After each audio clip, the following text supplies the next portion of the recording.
मेरे प्रिय बच्चों, आप लोग कैसे हैं? आई होप कि आप लोग बहुत ही अच्छे होंगे और आप लोग अपनी पढ़ाई पूरे मन के साथ कर रहे होंगे। मेरे प्रिय बच्चों, आज हम लोग इस वीडियो में कक्षा 10 के मैथमेटिक्स के प्रश्नावली 3.4 के दूसरे सवाल के तीसरे सवाल को हम लोग इस वीडियो में हल करेंगे। आइए देखा जाए। हम लोग सबसे पहले इस सवाल को पढ़ते हैं। आइए पढ़ा जाए। ये कह रहा है कि दो अंकों की संख्या के अंकों का योग 9 है। इस संख्या का 9 गुना संख्या के अंकों को पलटने से बनी संख्या का 2 गुना है। वह संख्या ज्ञात कीजिए। हमें संख्या बतानी है। ठीक है, कह रहे कि दो अंकों की संख्या मतलब ऐसी संख्या है जिसमें इकाई और दहाई है। तो अंकों का योग जो है वह 9 के बराबर है, अर्थात 9 है। इस संख्या का 9 गुना संख्या के अंकों को पलटने से बनी संख्या का 2 गुना है। तो वह संख्या ज्ञात कीजिए।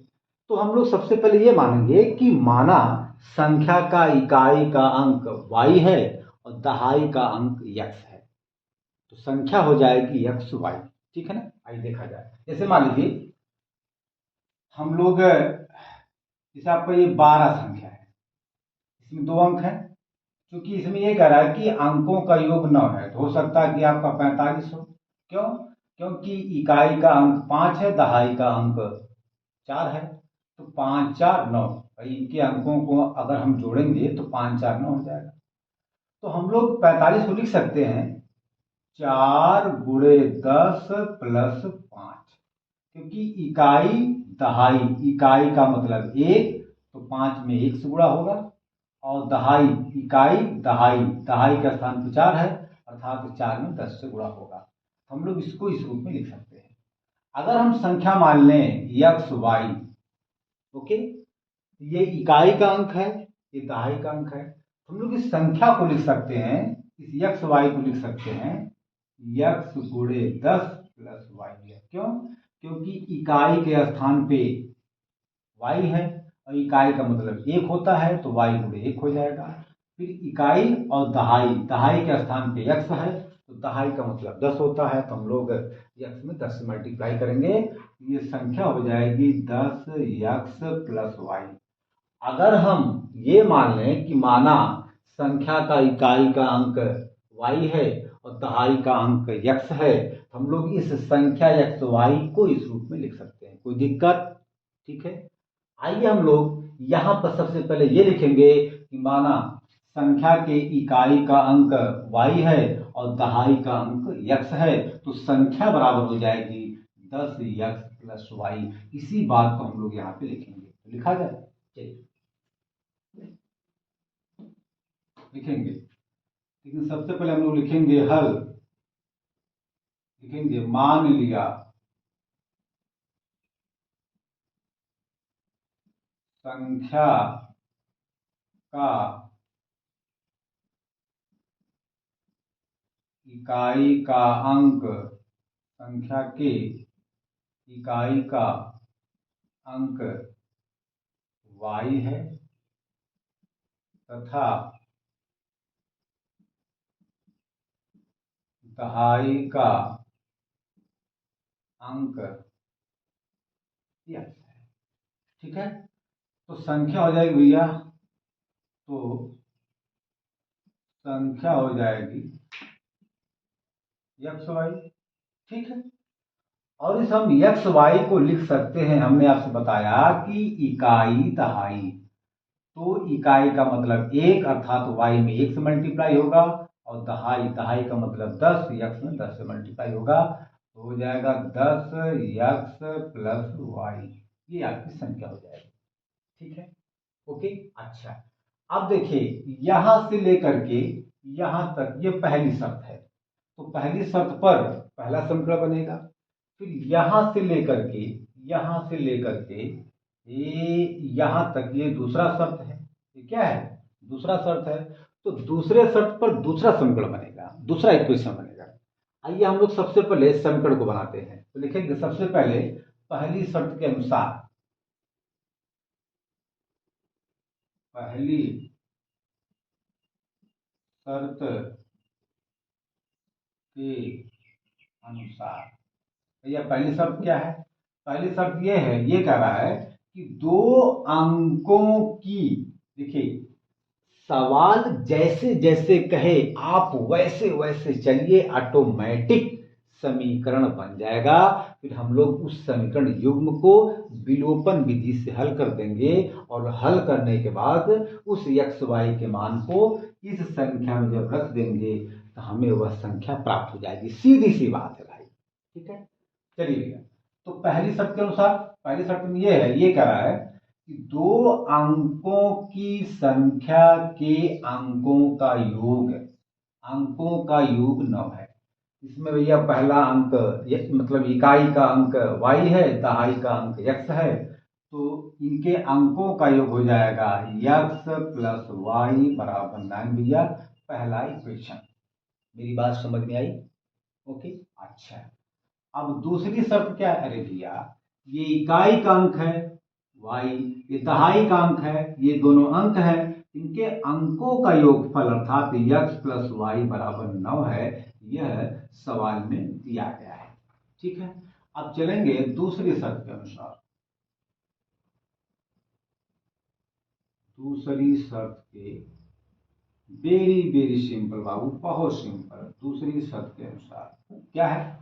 ये कह रहा है कि इस संख्या का 9 गुना, संख्या क्या भैया? संख्या ये है, लिख लेंगे संख्या x 10x प्लस वाई, इस संख्या का 9 गुना संख्या के अंकों को पलटने से। अब संख्या के अंकों को पलटना है, अर्थात कुछ नहीं करना है, y को x के स्थान पर लाएंगे और x को y के स्थान पर लेके जाएंगे, तो भैया हो जाएगा 10, तो y x के स्थान पे आएगा और x y के स्थान पे आ जाएगा। ये संख्या के अंक जो है वो पलट गए हैं। ठीक है, अच्छा। अब सवाल क्या कर रहा है? किस संख्या का 9 गुना, इस संख्या का 9 गुना, अर्थात ये संख्या है, इसका 9 गुना, गुना का मतलब गुणा होता है, आपको पता है। तो इस संख्या का 9 गुना संख्या के अंकों को पलटने से, ये संख्या के अंकों को पलटने से बनी संख्या, अर्थात ये बनी संख्या का 2 गुना है, अर्थात जब इसका हम 2 गुना कर देंगे तो ये आपस में बराबर हो जाएंगे। मेरी बात समझ में आई? ठीक है, पहले बात हमारे ध्यान से समझिए। इस संख्या का 9 गुना, ये जो संख्या बनी है, इस संख्या का 9 गुना संख्या के अंकों को पलट देने से। तो संख्या के अंकों को पलटने का मतलब ये हुआ कि दहाई के स्थान पे इकाई वाला अंक आ जाएगा और इकाई के स्थान पे दहाई वाला अंक आ जाएगा, अर्थात x के स्थान पे y आ जाएगा, ठीक, ये y के स्थान पे x चला जाएगा। ये नई संख्या हमको प्राप्त हो गई संख्या के अंकों को पलटने से। तो संख्या के अंकों के पलटने के 2 गुने के बराबर है, अर्थात संख्या का 9 गुना संख्या के अंकों को पलट देने से जो संख्या प्राप्त होती है नई वाली, उसके 2 गुने के बराबर होता है। हमने बराबर ले लिया। अब इसको हम लोग हल करेंगे, आइए देखा जाए। देखिए सबका चिन्ह प्लस प्लस है, तो देखिए यहाँ पर गुणे का चिन्ह छिपा है, मतलब क्या हुआ कि 9 का गुणा एक बार 10x में होगा, फिर 9 का गुणा y में होगा, इसी प्रकार 2 का गुणा 10y में होगा और फिर 2 का गुणा x में होगा, हो जाएगा 10 9 90 x भैया प्लस। हमने आपसे बताया कि सबका चिन्ह प्लस है तो मल्टीप्लाई करने पर प्लस, प्लस का मल्टीप्लाई करने पर प्लस ही मिलता है। ठीक है, चलिए अब हम लोग 9 का मल्टीप्लाई करेंगे y में, हो जाएगा 9y, यहाँ लिखेंगे बराबर। इसी प्रकार 2 का जब मल्टीप्लाई करेंगे 10y में तो 10 दूना 20y हो जाएगा, प्लस जब 2 का मल्टीप्लाई करेंगे x में तो हो जाएगा 2x। ठीक है, कोई दिक्कत? अब चलिए, अब सभी एक्स वाई को बराबर के बाईं तरफ लेके आइए। चलिए, ये आपका 90x है, ये प्लस आपका 9y है, ये प्लस 20y है। जब ये प्लस 20y बराबर के बाईं तरफ आएगा तो प्लस से माइनस हो जाएगा, माइनस 20y हो जाएगा। इसी प्रकार यहाँ पे प्लस 2x है, जब ये प्लस 2x बराबर के बाएं तरफ आएगा तो इसका चिन्ह प्लस से माइनस हो जाएगा, -2x। यहाँ पे क्या बचा, शून्य।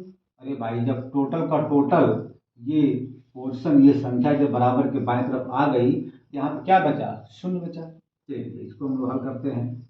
देखिए ये 90x है, ये 2x है, 2x का चिन्ह माइनस है, 90x का चिन्ह प्लस है। आप देख सकते हैं 90x का चिन्ह यहाँ पे जो प्लस है वो छिपा है। तो जब दोनों का चिन्ह अलग अलग है तो ये आपस में घटेंगे, 90x में से 2x निकल जाए, 88x आ जाएगा। ओके बेटा जी। इसी प्रकार 20y, ठीक है, 20y का जो है चिन्ह माइनस है और 9y का चिन्ह प्लस है, मतलब दोनों का चिन्ह अलग अलग है तो आपस में घटेंगे। तो 20y में से 9y जब हम लोग निकाल देंगे तो बचेगा भैया 11y। चूंकि 20y का चिन्ह माइनस है इसलिए 11y का चिन्ह हो जाएगा माइनस। क्यों? क्योंकि जो 11y बचा है वह 20y का बचा है, इसीलिए जो चिन्ह 20y का होगा वही चिन्ह 11y का होगा। ये आपका हो गया भैया, इधर आपका शून्य बच गया। ठीक है, हम लोग यहाँ पर अगर देखें तो जो ये 88 और 11 है ये 11 से कट जाएंगे, या हम लोग यहाँ से 11 को कॉमन ले लें। तो 11 को कॉमन लेंगे, यहाँ पे बचेगा 11 8 88, यहाँ पे भैया ये 11 एकदम 11 अर्थात y बचेगा बराबर 0 हो जाएगा। जब ये 11, देखिए यहाँ पर 11 क्या है, गुणे में है, जब ये 11 बराबर के दाएं तरफ जाएगा तो गुणे से पट्टी हो जाएगा, अर्थात हो जाएगा 8x माइनस वाई बराबर 0/11। जब 0 में 11 भाग देंगे तो 11 0 0 0 आएगा भैया, समीकरण नंबर 2 हो गया।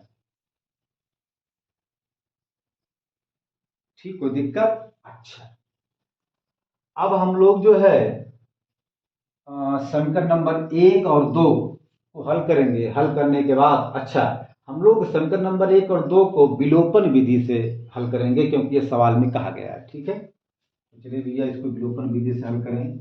आपका समीकरण नंबर 1 है x प्लस वाई बराबर 9 भैया है। समीकरण नंबर 2 आपका है 8x माइनस वाई बराबर 0 है। ये समीकरण नंबर 1 है, ये समीकरण नंबर 2।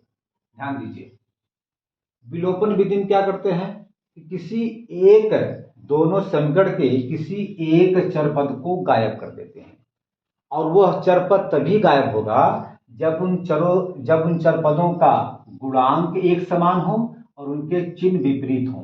अब देखिए यहाँ पर y का गुणांक 1 है, y का गुणांक 1 है और इनके चिन्ह विपरीत है, अर्थात y का चिन्ह प्लस है, y का चिन्ह माइनस है। तो अगर ऐसा है तो ये आपस में कट जाएंगे, लेकिन जोड़ने पर कटेंगे। लिखेंगे यहाँ पर जोड़ने पर, यानी कि समीकरण नंबर 1 और समीकरण नंबर 2 को जोड़ने पर, ठीक है ना, ये आपस में कट गए। देखिए x का चिन्ह प्लस है, 8x का चिन्ह प्लस है, दोनों का चिन्ह प्लस प्लस है अर्थात एक समान है, ये आपस में जुड़ जाएंगे। तो 1x 8x 9x हो जाएगा। इसी प्रकार जब हम लोग 0 9 को जोड़ेंगे तो 9 आ जाएगा। यहाँ से x का मान आ जाएगा भैया 9। देखिए यहाँ पर 9 गुणे में है, जब ये 9 बराबर के दाएं तरफ जाएगा तो गुणे से बटे हो जाएगा, तो हो जाएगा बटे 9 भैया, ये 9 से 9 कट जाएगा, x बराबर आ गया 1, ये x का मान आ गया। दिक्कत? अच्छा, अब हम इस x के वैल्यू को चाहे समीकरण नंबर 1 में रखें चाहे समीकरण नंबर 2 में रखें तो हमें वहां से y का मान मिल जाएगा। तो रखा जाए तो लिखेंगे समीकरण x का मान समीकरण नंबर 1 में रखने पर लिखा जाए x का मान समीकरण नंबर 1 में रखने पर दिया। तो समीकरण नंबर 1 है x प्लस वाई बराबर 9। जहां पे x है हम लोग x के स्थान पर लिखेंगे 1, तो हो जाएगा 1 प्लस वाई बराबर भैया 9, तो y बराबर आपका हो जाएगा 9। ये +1 जब बराबर के दाएं तरफ जाएगा तो इसका चिन्ह प्लस से माइनस हो जाएगा, तो यह हो जाएगा -1 हो जाएगा। y बराबर भैया 9 से 1 जा 8, y का मान आ गया 8। ठीक है, तो हमने संख्या क्या लिखा है, हमने संख्या लिखा है भैया। संख्या क्या है भैया, संख्या है 10x प्लस वाई। ध्यान देंगे आप, यही तो संख्या आपका है। अब हम लोग इसी संख्या में x और y के मान को रखेंगे तो हमें वह संख्या प्राप्त हो जाएगी। तो लिखा जाए हो जाएगा 10 गुणे x का मान क्या आया है 1, यहाँ लिखेंगे 1, और y का क्या मान आया है 8, यहाँ लिखेंगे 8। तो 10 एक कम 10 और प्लस 8 18 भी है। यही आपका अभिष्ट संख्या प्राप्त हो जाएगी। ठीक, कोई दिक्कत? चलिए आप इसको अच्छे से नोट कीजिए, फिर हम अगला सवाल हल करते हैं। चलिए भैया देखा जाए, ये अगला सवाल है, मतलब प्रश्नावली 3.4 के एक दूसरे सवाल का चौथा सवाल है। आइए इस सवाल को पढ़ते हैं और फिर सॉल्व करते हैं। आइए पढ़ा जाए। ये कह रहा है कि मीना रुपया 2000 निकालने के लिए एक बैंक गई। उसने खजांची से रुपया 50 तथा रुपया 100 के नोट के लिए कहा। मीना ने कुल 25 नोट प्राप्त किए।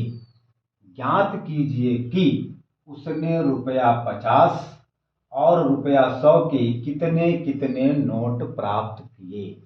मेरी बात समझ में आई? यहां पर हमें 50 और 100 के नोटों की संख्या को बताना है। तो जिसको बताना है उसी को हम लोग मानेंगे। तो मान लिया 50 के नोटों की संख्या x है और 100 के नोटों की संख्या y है। सिंपल सी बात है भैया, ताम झाम हमको नहीं फैलाना है, सिंपल सी बात है। जैसे जैसे सवाल कहे आप वैसे वैसे चलेंगे, ऑटोमेटिक आपका समीकरण और हल हो जाएगा, आपको कोई दिक्कत नहीं है। सवाल में क्या पूछ रहा है? ये पूछ रहा है कि 50 और 100 के कितने कितने नोट प्राप्त हुआ मीना को। हम उसी बात को मान लेंगे कि मान लिया 50 के नोटों की संख्या x है और रुपया 100 के नोटों की संख्या y है। सिंपल सी बात है। आइए लिखा जाए, लिखेंगे मान लिया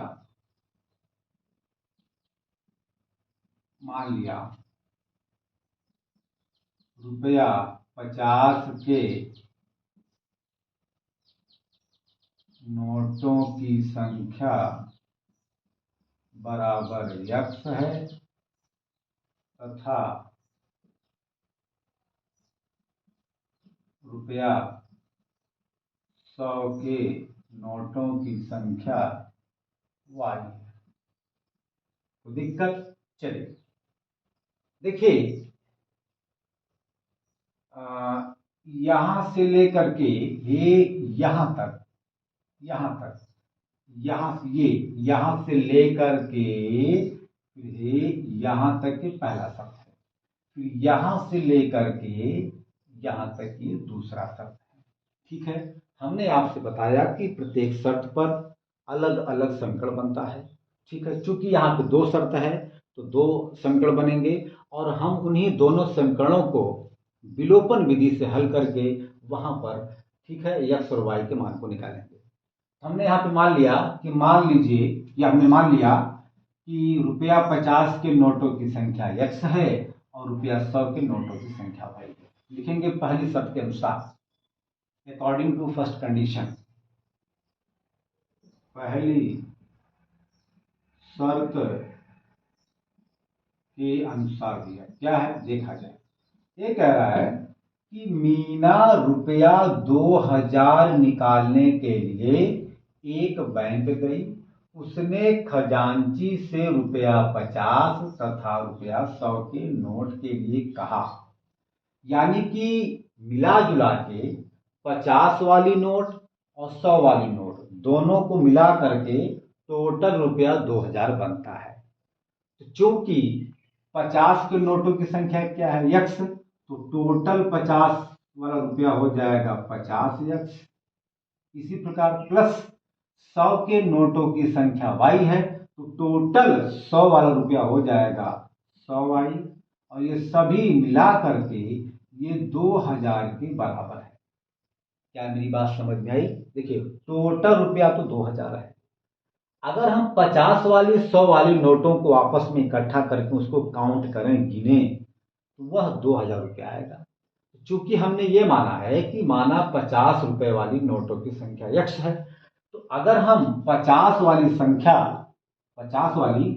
नोट की जो संख्या है, अगर हम 50 रुपए को उसके संख्या में मल्टीप्लाई कर दें और प्लस इसी प्रकार 100 वाली नोटों की संख्या को उनको आपस में मल्टीप्लाई कर दें तो सब मिला करके 2000 रुपया के बराबर बनता है।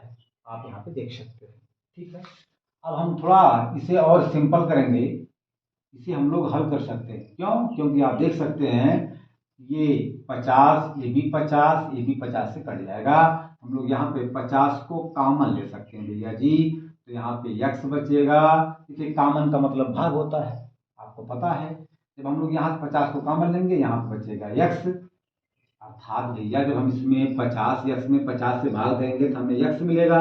इसी प्रकार जब हम लोग 50 से भाग देंगे 100 में तो 50 दूना 100 हो जाएगा, 2y बचेगा बराबर आपका 2000 भैया।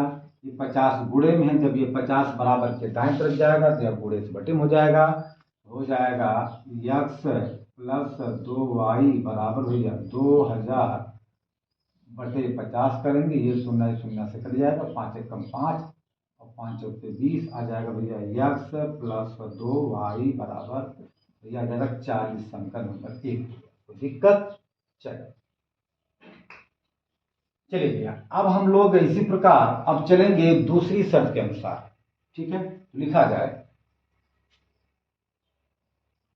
दूसरी शर्त के अनुसार भैया देखा जाए क्या कह रहा है।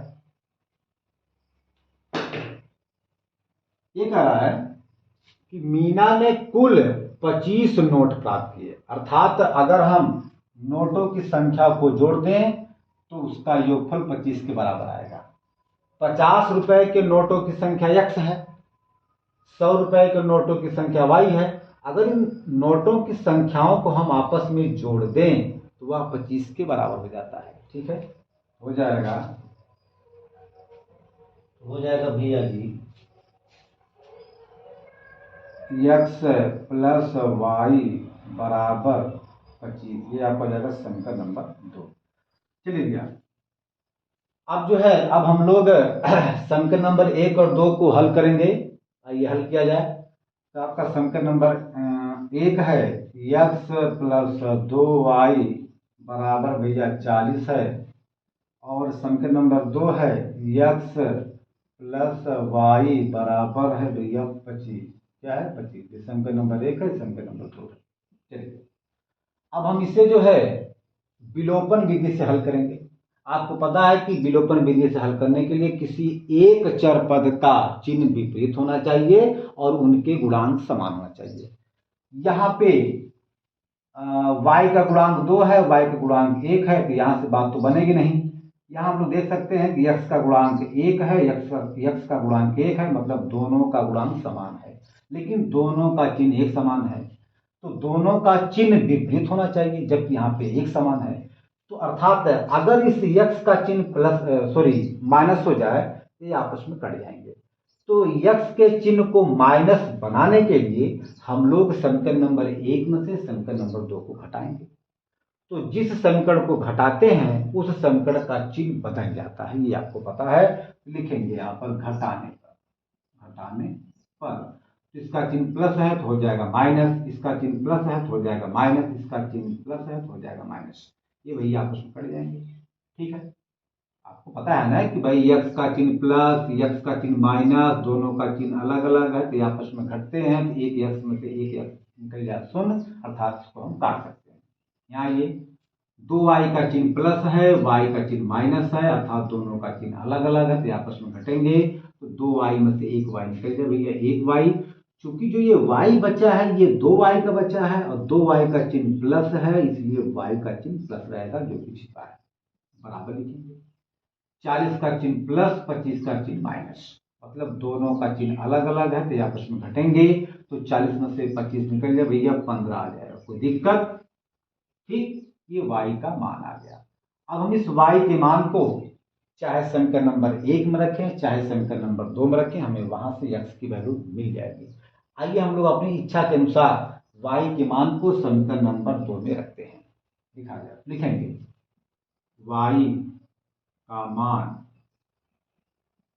समीकरण नंबर 2 में रखने पर देखा जाए तो समीकरण नंबर 2 है x प्लस वाई बराबर भैया 25 है। तो यहाँ पे देखिए जहाँ पे y है हम लोग वहाँ पे लिखेंगे 15। ये आपका x है, ये आपका भैया हो जाएगा y के स्थान पे 15, ठीक, बराबर लिखेंगे 25।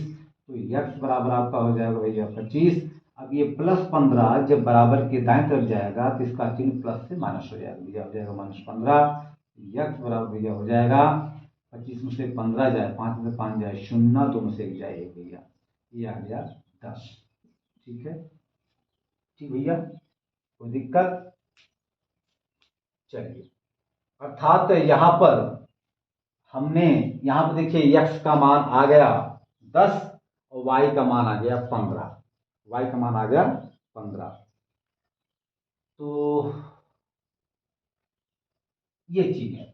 तो हमने यहाँ पे क्या माना था? हमने माना था कि 50 रुपए 50 के नोटों की संख्या x है, अर्थात 50 के नोटों की संख्या 10 आ गई। और अब हमने फिर वही माना था रुपये 100 के नोटों की संख्या y है, और y का मान आया भैया 15, अर्थात 100 रुपए के नोटों की संख्या क्या है? 15 है। ठीक है, देखिए यहाँ पे लिख लेंगे, अतः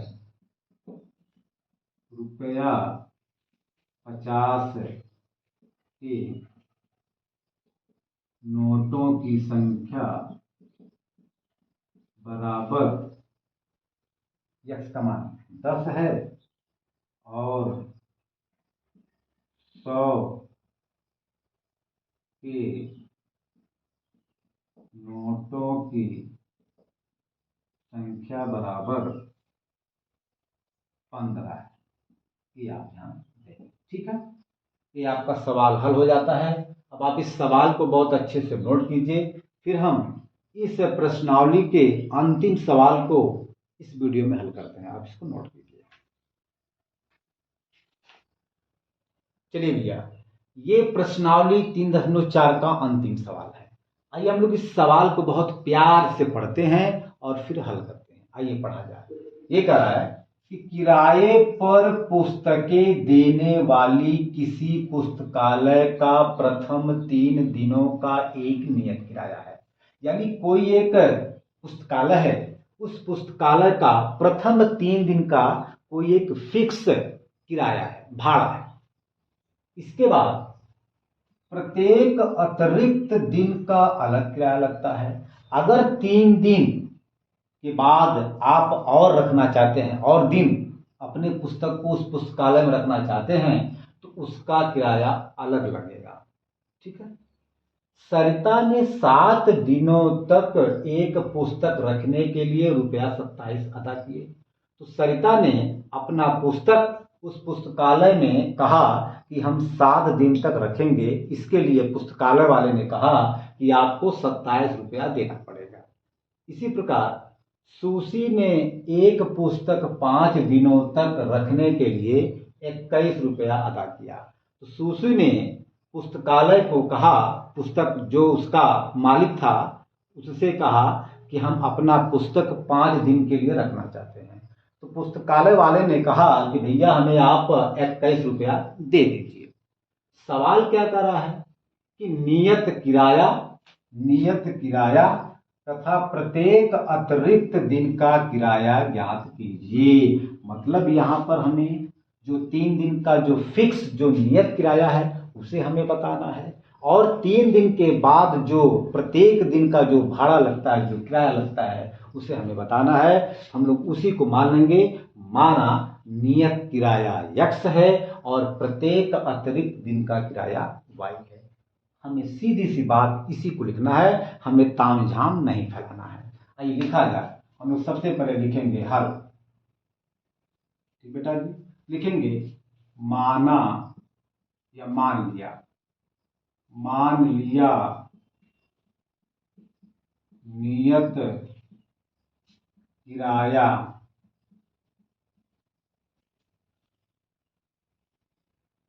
x है तथा प्रत्येक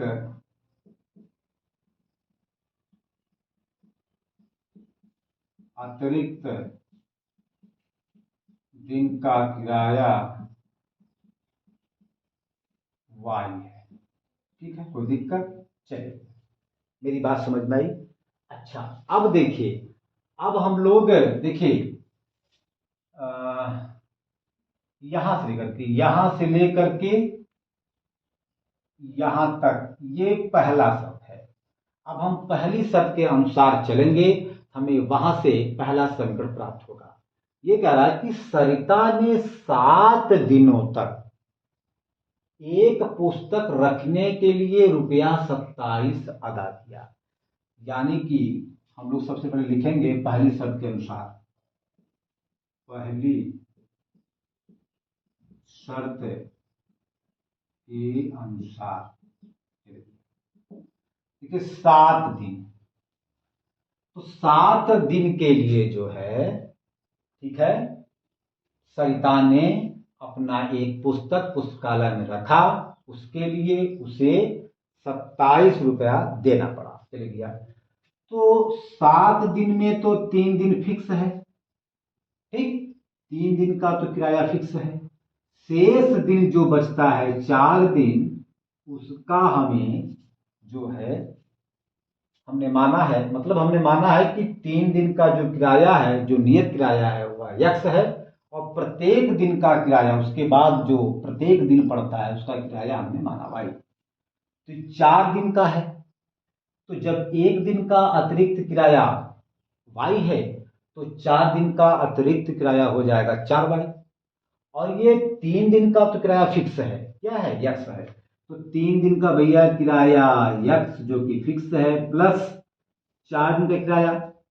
अब भाई 3 दिन के बाद जो है 4 दिन फालतू वह अपनी पुस्तक को पुस्तकालय में रख रही है, तो एक दिन का जो अतिरिक्त किराया है, देखिए यहाँ पे ना प्रत्येक अतिरिक्त दिन का किराया वाई है, तो प्रत्येक अतिरिक्त यानी कि एक दिन का किराया जो है ₹y है, तो 4 दिन का किराया क्या हो जाएगा 4y, अर्थात प्लस 4y।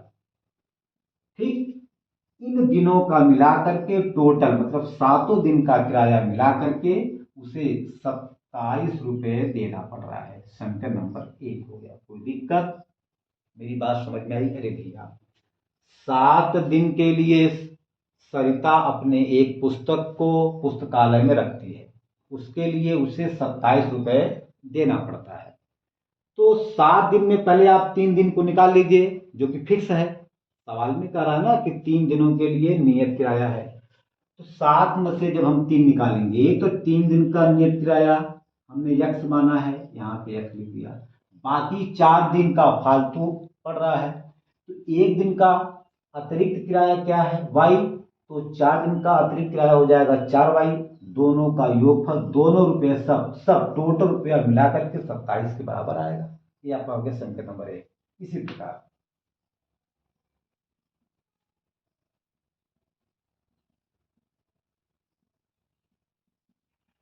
दूसरी शर्त के अनुसार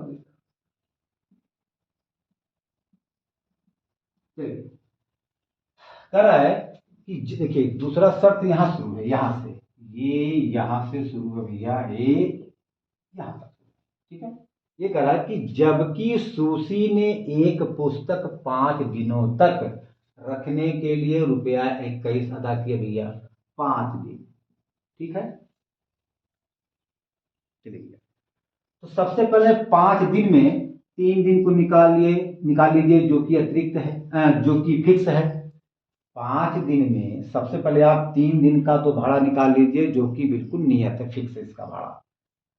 बचा क्या, 5 में से 3 जा 2, ये 3 दिन के अतिरिक्त 2 दिन और अपने पुस्तक को रखी है, तो 3 दिन का जो नियत भाड़ा है वह यक्स है, ओके।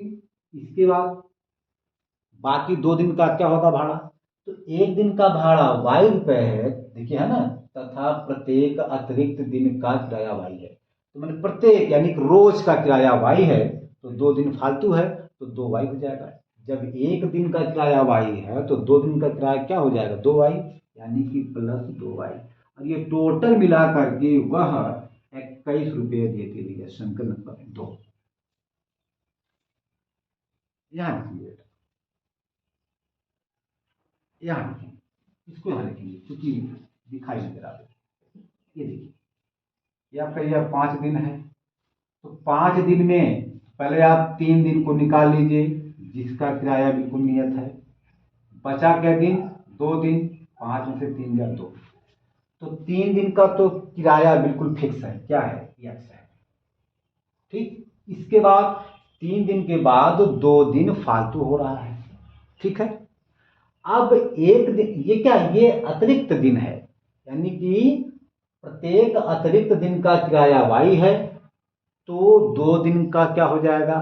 तो 2 वाई हो जाएगा भैया। एक दिन का किराया वाई है तो 2 दिन का किराया क्या हो जाएगा? 2 वाई, यानी कि यक्स प्लस 2 वाई, और टोटल किराया मिला करके वह प्रयोगशाला वाले को, अरे पुस्तकालय वाले को 21 रुपए दे रही है भैया। Centre number 2। ये मेरी बात समझ में आई? अरे भैया, सुशी एक पुस्तक को पुस्तकालय में 5 दिन के लिए रख रही है, जिसमें से सवाल में पहले कर दिया गया है कि 3 दिन का किराया फिक्स है। हमने 3 दिन का किराया फिक्स जो है वो हमने यक्स माना है, यहाँ लिखेंगे यक्स। बाकी दिन आपका जो बच रहा है वह 2 दिन है।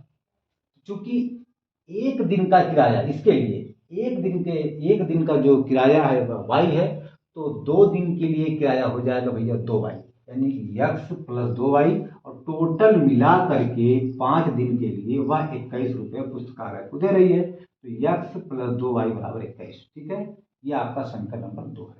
अब हम समीकरण नंबर 2 और 1 को आपस में हल करके वहां से यक्स और वाई के मान को निकालेंगे भैया। तो समीकरण नंबर आपका 1 है यक्स प्लस 4 वाई बराबर भैया जी आपका है 27। आपका समीकरण नंबर 1। ठीक है, चलिए देखिए, ये इस यक्स यक्स के गुणांक समान हैं, अगर इनके चिन्ह विपरीत हो जाए, ये आपस में विलोपित हो जाएंगे, मतलब कट जाएंगे। तो चिन्ह इनका प्लस है, माइनस कैसे आएगा? अगर हम समीकरण नंबर 2 में से समीकरण नंबर 1 को घटा दें तो इसका चिन्ह बदल जाएगा, अर्थात माइनस हो जाएगा। यहाँ लिखेंगे घटा, अर्थात समीकरण नंबर 2 में से समीकरण नंबर 1 को घटाने पर। ठीक भैया, तो इसका चिन्ह प्लस है तो हो जाएगा माइनस, इसका चिन्ह प्लस है तो हो जाएगा माइनस, इसका चिन्ह प्लस है तो हो जाएगा माइनस, ये आपस में कट जाएंगे। 2 वाई का चिन्ह प्लस है, 4 वाई का चिन्ह माइनस है, अर्थात दोनों का चिन्ह अलग अलग है, तो ये आपस में घटेंगे। तो 4 वाई में से 2 वाई निकल जाए भैया, 2 वाई बचेगा। जो ये 2 वाई बचा है, ये 2 वाई 4 वाई का बचा है, और 4 वाई का चिन्ह माइनस है, इसलिए 2 वाई का चिन्ह भी माइनस रहेगा। ठीक है, लिखेंगे बराबर। 21 का चिन्ह प्लस है, 27 का चिन्ह माइनस है, दोनों का चिन्ह अलग अलग है। अगर दोनों का चिन्ह अलग अलग है तो ये आपस में घटते हैं, आपस में क्या होंगे? घटेंगे। तो 27 में से आप 21 को निकालिए, 7 में से 1 जाए 6, ये आपका जाएगा। और चूंकि जो ये 6 बचा है, ये 6 27 का बचा है, और 27 का चिन्ह माइनस है, इसलिए 6 का चिन्ह माइनस हो जाएगा। ये माइनस इस माइनस से कट जाएगा। 2 वाई बराबर 6 है, तो वाई बराबर भैया हो जाएगा 6। 2 यहाँ पर गुणे में है, जब ये 2 बराबर के दाएं तरफ जाएगा तो यह गुणे से बटे में हो जाएगा भैया, हो जाएगा बटे 2, 2 1 कम 2, 2 3 6, वाई की वैल्यू आ गई 3। ठीक, अब हम इस वाई के मान को चाहे समीकरण नंबर 1 में रखें चाहे 2 में रखें, हमें वहां से जो है यक्स की वैल्यू मिल जाएगी। हम अपनी इच्छा के अनुसार ये चाहते हैं कि वाई का मान समीकरण नंबर 1 में रखा जाए। लिखेंगे वाई का मान समीकरण नंबर 1 में रखने हो जाएगा। आपका समीकरण नंबर 1 है यक्स प्लस 4 वाई बराबर 27 है। चलिए, जहां पे वाई है हम लोग वहां पे लिखेंगे 3, हो जाएगा यक्स प्लस 4 गुणे, देखिए यहाँ पर गुणे का चिन्ह छिपा है, और y का मान क्या है 3, यहाँ लिखेंगे 3, हो जाएगा भैया 27। तो यक्स प्लस 4 3 12 बराबर 27 भैया। ठीक है, कोई दिक्कत?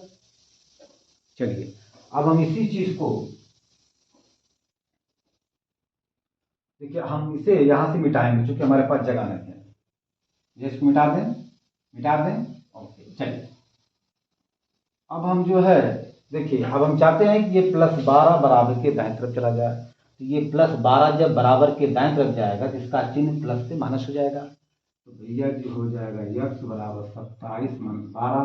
तो x बराबर भैया जी हो जाएगा 27 में से 12 को घटाइए, 7 में से 2 जाए 5, फिर 2 में से 1 जाए 1 भैया। x का मान आ गया 15 और y का मान आया है 3।